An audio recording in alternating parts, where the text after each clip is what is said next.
Voici le seul pont au nord de Toulouse. C'est bien lui qui inquiète les usagers, mais aussi la métropole, qui en a récupéré la gestion en janvier 2017.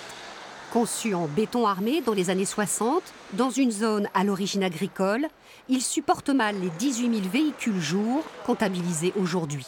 Pour cette raison, une batterie d'études est en cours afin d'évaluer son état. Là, on va faire du prélèvement de béton, qu'on est en train de faire actuellement.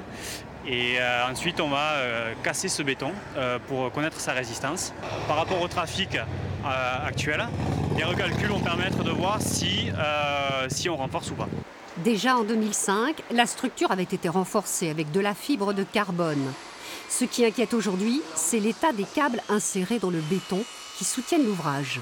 Pour analyser l'état de ces câbles, paraît-il qu'il n'y a qu'une ou deux entreprises nationales qui peuvent le faire, parce qu'on ne peut pas voir la continuité de tous ces câbles et voir si l'humidité est rentrée, la corrosion, si elle est rentrée par les gaines.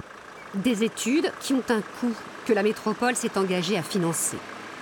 Tout sera passé au peigne fin, c'est-à-dire l'ancrage des câbles, la solidité des tabliers, l'ancrage sur les fondations, de façon à ce qu'on n'ait aucune surprise.